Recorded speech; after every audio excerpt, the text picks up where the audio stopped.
بداية يونس المنافس يسجل في الدقائق الأولى من خطأ دفاعي. المدافعين المهمة نتاعهم يوصلوا الخط، هذيك المهمة نتاعهم يوصلوا الخط ويقف. وهدف لامين يامال، نشوفوا الهدف الممتاز، تعودنا على لامين يامال في الأهداف هذه. نشوفوا لا ينظر للمرمى، يعرف المرمى وين ويعرف الحارس وين ويعرف تاخذ، وهذه تتصور في عقليته، يصور عنده مصور يصور له المرمى في راسه. وهذا هدف الثاني من فيرمين. فيرمين ده انا بالنسبه لي انا لازم ياخذ اكثر معناتها وقت، ياخذ اكثر وقت، لانه لاعب هداف، هذا يمكن يولي لاعب هداف. حتى مع المنتخب في الاولمبياد سجل 6 و7 اهداف. طيب نعود لبرشلونه، شو اللي يعمل فيه لامين جمال في كره القدم؟ ما قلت لك هات، قلت لك البالون بسم دور، الله ما شاء الله. البالون دور تحبه، تحب تتزوج من لامين يامال، نعطيوها له. قال لك باش تنتحر البالون دور. برج خليفه بعيد، برج خليفه راهو تقدر عالي تموت. قال لك كان ما ياخذنيش ما يتزوجنيش لامين يامال ما عادش يتزوجني حد. شوفوا الهدف، نشوف ما ينظرش للمرمى بالكل، ما ينظرش للمرمى، يعرف سبحان الله اللاعبين هذوما عنده رغم ان الدفاعات عاملين حسابهم ثلاثه مدافعين يعملوا كل شيء. في العقليه نتاعو مصور، يعرف الحارس وين واقف ويعرف المرمى وين ويعرف. نشوفوا يعني لو عدنا جبنا الهدف اللي سجله في المباراه الاخيره ضد اسبانيول، هذه بالطريقه هذه هدف نتاع اسبانيول الاول، اسبانيول هذا هو سجل. وهذه قوه اللاعبين الكبار اللي عندهم معناتها الاسطوره المبدع. شوفوا ما يغزلش المرمى، يعرف المرمى وين، يعرف الحارس مير ويعرف الزاويه وين ويعرف كل شيء. بالمقابل كابتن طارق الحارس يعرف والمدافعين يعرفوا كل يعرف. والجمهور يعرف، واحنا نتفرجوا في التلفزيون عارفين وهي حتروح للجول. مو هذه قوه ميسي، وكابتن وائل جمعه يعرف قوه ميسي اللي المدربين يعرفوا. هذا هدف في اسبانيول اللي طلبته.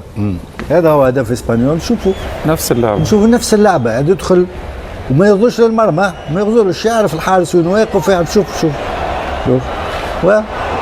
بس هو ما شاء الله هذه مره فوق ومره تحت، هذه موهبه، هذا سبحان الله، هذه امكانيات ربانيه، هذا من عند بالطريقه هذه.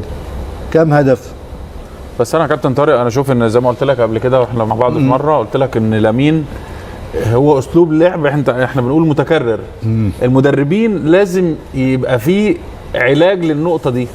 ايه هو العلاج؟ العلاج ان انا اشوف لامين كل ما بيدخل جوه الملعب يا كابتن طارق، لا كل ما بيدخل بص المدافع اللي بيلعب عليه، لان المدافع اللي بيلعب عليه اشول، فدايما تركيزه على رجله الشمال. انما لو المدافع اللي بيلعب عليه ده بيلعب برجليه اليمين يا كابتن طارق، كل ما لامين هيدخل جوه كل ما هيقفل عليه اكتر. فاهم يا مهند؟ انا فاهم. كل بس هو ان شاء الله المدافع يفهم. انا معاك حتى لو في تحضير 1 و2 و3، بس انت شوف بدايه اللعبه هنا بيعدي من المدافع الاشول اللي عليه. بص هنا يا مهند، هنا خلاص ما بيدخلش، لان هو كل تركيزه على رجليه الشمال يا كابتن طارق. فانت لابد هو النقاش لان هي لعبه في هذه النقطه، هي لعبه واحده. النقاش في هذه النقطه يطول شوي، وانا مضطر نخرج الى فاصل، وبعد الفاصل حنرجع لك في هذه النقطه. وضعيه ريال بيتيس بعد ان تاخر في الشوط الاول امام الاتليتيكو بثنائيه نظيفه، هل يبقى له امل في دوري الابطال؟ اعتقد هذا المقعد سيكون من نصيب فياريال في حال انتهت المباريات او مباراه ريال بيتيس بالتحديد بالخساره امام الاتليتيكو، لان سيكون هناك الفرق 5 نقاط عن فياريال، وبالتالي الجولة الأخيرة ب3 نقاط، فبالتالي فياريال هو صاحب المقعد الأخير لدوري الأبطال. فيما يتعلق بمن سيرافق لاس بالماس بلد الوليد، يا إما ليغانس يا إما اسبانيول. أيضا اسبانيول وضعها خطر كابتن طارق كابتن وائل، لأنه ما زال جولة عندنا الجولة الأخيرة. على كل بنرجع لقصة لامين جمال والرجل اليمين والرجل اليسار، وانا فاهم وانت فاهم والمشاهد فاهم وكابتن طارق فاهم. فاهمك، هو فاهمك. يقول لك تلعب مدافع ايمن على الجهه اليسرى، ليش تحط مهاجم؟ انت شوف المهاجمين على الجهه اليسرى تلقاه يلعب باليمين بالرجل اليمنى، والمهاجم على الجهه اليمنى لامين يامال على الجهه اليمنى يلعب بالرجل اليسرى. يقول لك هو حطوا لاعب يلعب بالرجل اليمنى باش كي يدخل يمشي في بعض المباريات يلعبون 3 يا كابتن. هو في الكره هذه 3 لاعبين بالضبط. هذه المشكله. يعني كم رجل عندك؟ 3 لاعبين معتمدين 3 في 2 بكم؟ 6 ارجل. 3 لاعبين معتمدين على بعض يا مهند. انما انت لو عملت اللي انا بقول لك عليه ده هتقلل الخطوره. انا مش بقول لك ان انت هتمنع الخطوره، لا هتقلل الخطوره. اللعيب الايسر اللي بيلعب عليه ده هو اهم حاجه انه ما يعديش من على شماله. هو كل مره لامين بيعملها وبيدخل من على اليمين ويشوط، كل مره بيعملها، فاهم؟ هو لامين يامال الميزه نتاعو انه اذا لقاك تلعب على اليمين يمشي لك على جهتك اليسرى. دخل كثير كم مره دخل من على اليمين يا كابتن؟ كم مره؟ لا كم مره جاب جول من على اليمين يا كابتن؟ اوكي. ايوه انا بتكلم في الخطوره، انا بتكلم في الخطوره. هو خلاص زي ما انت حضرتك شرحت الهدف، هو عنده احساس بالجول بالحارس بابعاد المرمى، فبيشوطها وهو مغمض يا كابتن. هو مش شايف المرمى، ولكن هو عارف بالاحساس حاطط الكوره فين. فعشان كده بقول لك تبص المدافع دايما الرجل الضعيفه اللي بتترفع اللي هي اليمين دي ممكن يجربوا، ممكن مو ميسي يوصل ميسي 12 سنه صح. المدرب يكون يعرفوا والمدافعين يعرفوا والريال يعرفوا، خلينا نتفرجوا على البي ان عارفين يعرفوا والامم المتحده تعرف. انت عارف يا كابتن طارق، والجامعه العربيه تعرف كابتن ميسي مختلف يا كابتن طارق. مهما يعمل لامين عمره ما هيوصل لميسي يا كابتن طارق. وانت عارف ايوه ماشي يعني. لا عشان ما لسه عمره 17 سنه. احنا الاخر عمره 36 لسه عمره 17 سنه. حط لامين في حجمه يا مهند. عمره 17 سنه لسه الوقت طويل. تصدق ان هو 17 سنه؟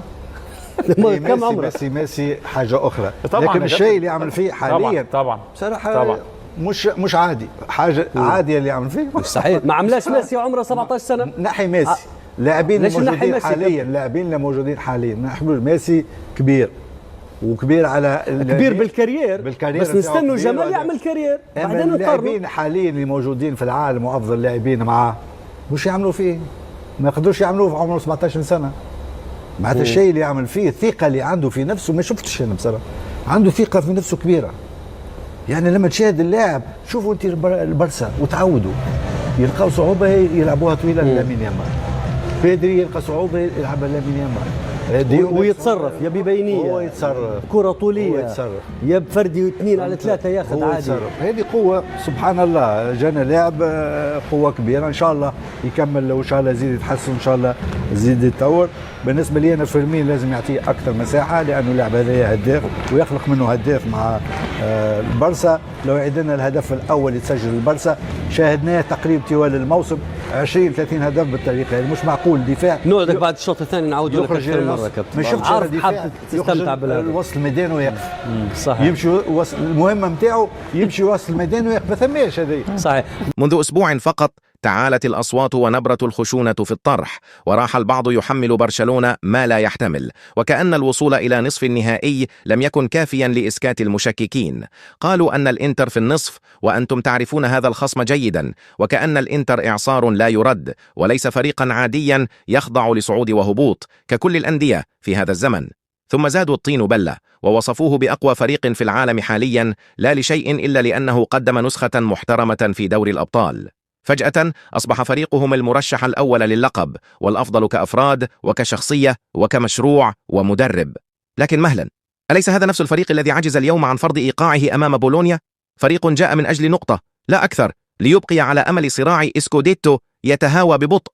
تعادل اليوم كان هو الهدف، فالهزيمة ستخرجهم من سباق الدوري عمليا، والنقاط تقول 71 مقابل 71، ولا مجال للمزيد من الهفوات. العامل النفسي بعد العودة من أوروبا سيكون حاسما، وما ينتظرهم ليس بالسهل. إنزاغي لم يحسن قراءة مباراة بولونيا، وشتان بينه وبين تعامل هانز فليك بالأمس حين قلب كل التوقعات أمام خصم جاء منتشيا بانتصاراته. نعم، هناك فروقات بين الدوريين واختلافات بين الفرق، لكن علينا أن نقولها بوضوح: هذا الإنتر لن يكون كما صوره البعض، ولن يكون بأسطورية ما هيئ في مخيلات المتابعين، والكل يعرف مصدر هذا التهويل.